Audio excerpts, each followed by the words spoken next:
Hey everyone and welcome back to another video, and in this video I'm going to show you how to change your theme color on ClickUp. Now this video is going to be particularly useful for individuals. Let's say that you're using ClickUp and you want to go ahead and change your theme color.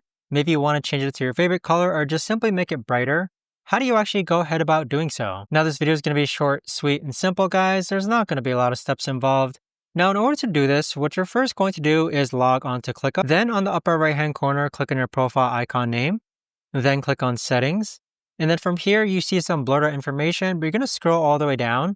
And then this is where you could actually change your theme color. So you can change it from purple, blue, pink, black. You could also change the appearance as well from light and to dark. But once you click on save, this should go ahead and change your theme color. But that right there, guys, is the best and easiest way that I know of to actually go ahead and change your theme color on ClickUp. If you guys know of a better, easier way to actually do this, let me know in the comments down below. I would love to know. Thanks so much for watching, everyone, and I'll see you guys all in the next video.